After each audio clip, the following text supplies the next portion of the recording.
Pai do Senhor, povo de Deus, quero trazer hoje um tema bastante complexo, um tema difícil de se abordar, um tema que leva muitos a se perguntarem, cristãos e não cristãos.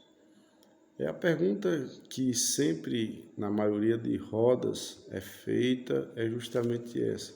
Por que Deus, sendo onipresente, onipotente e onisciente, ele não destruiu Lúcifer, sabendo que Lúcifer estava criando um plano diabólico, para elevar o seu trono acima do trono de Deus? Então essa é uma pergunta muito interessante que muitas pessoas fazem, porém alguns não têm uma resposta aplausível, outra resposta que lhe dê pelo menos a um parecer.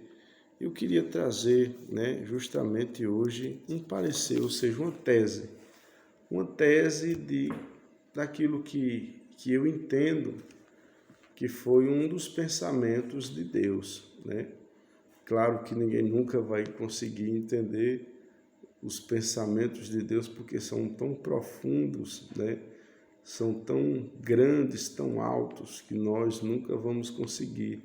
Mas, como cristão, a gente estuda a palavra e tenta entender para dar uma resposta a quem nos perguntar, Eu queria que você abrisse a Bíblia no livro de Gênesis, no capítulo 1, versículo 1, para continuar este versículo que é tão, poderoso. Na verdade, toda a Bíblia em si ela é poderosa, mas esse versículo é o princípio de tudo, então ele tem algo de muita valia a nos revelar. Diz a palavra de Deus no capítulo 1, versículo 1 de Gênesis, exatamente assim: no princípio criou Deus os céus e a terra. Pronto. Deus havia criado os céus, a terra, tudo que há na terra e tudo que há no céu. Então, juntamente com a criação do céu, veio também a criação de todos os anjos, de toda linhagem angelical, seja qualquer classe de anjo, Deus criou naquele dia. E durante essa criação passa-se um tempo. Lúcifer, que era reconhecido até mesmo pelo próprio Deus como um querubim ungido, aquele a quem Deus escolheu para ministrar no seu santo templo, diante de Deus ele ministrava.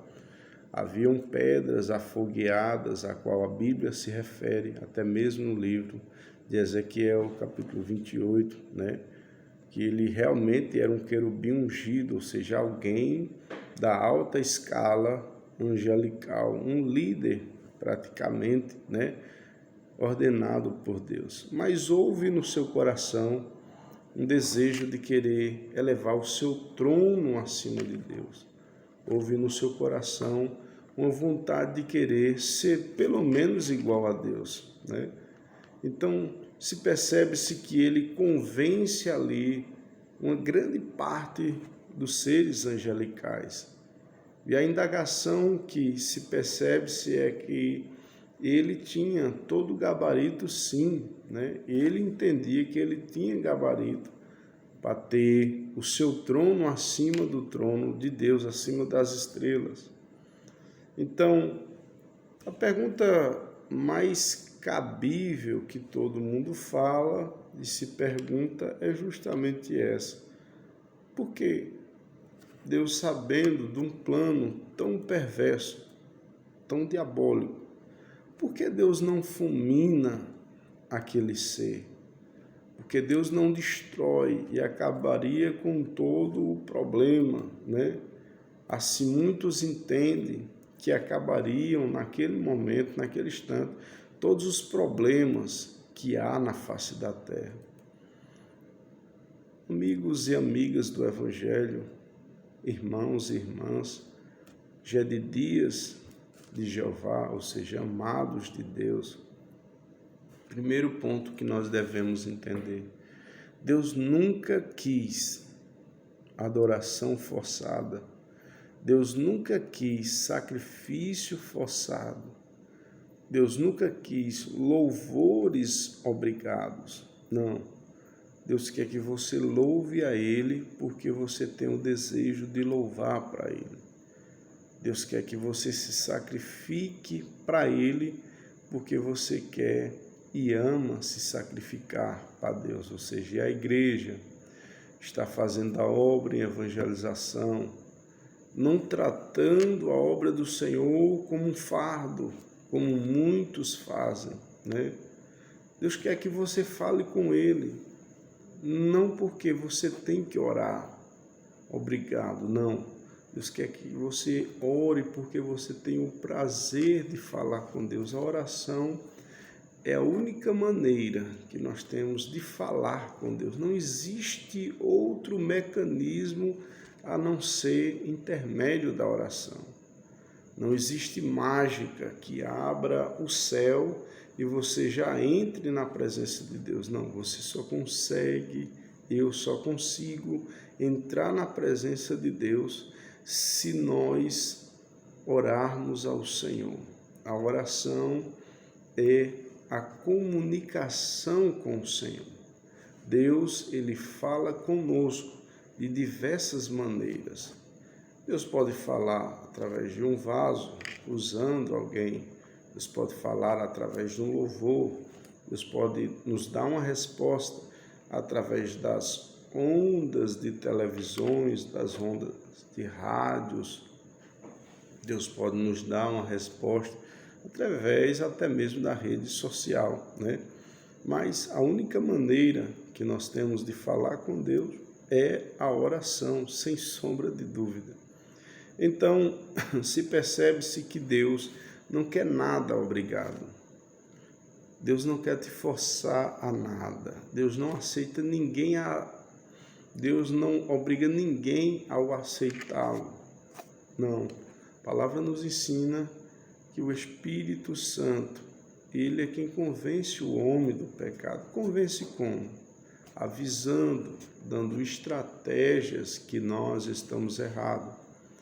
Então, esse tema que eu quero, abordar hoje é justamente isso. Deus realmente sabia do plano de Lúcifer. Deus realmente sabia o que ele havia planejado. Deus realmente sabia que Deus tem poder suficiente para destruir, queimar tudo aquilo que ele criou. Afinal, era uma criação de Deus.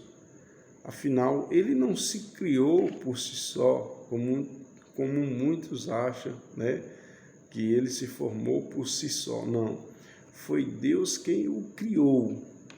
E Deus havia delegado a ele um grande poder, a ponto de mesmo ele, como nos diz o livro, se não me falha a memória, de Judas, mesmo ele, estando ali já lançado fora, contendendo a respeito do corpo de Moisés, o arcanjo Miguel não ousou desferir palavra, antes disse: o Senhor te repreenda. Por quê?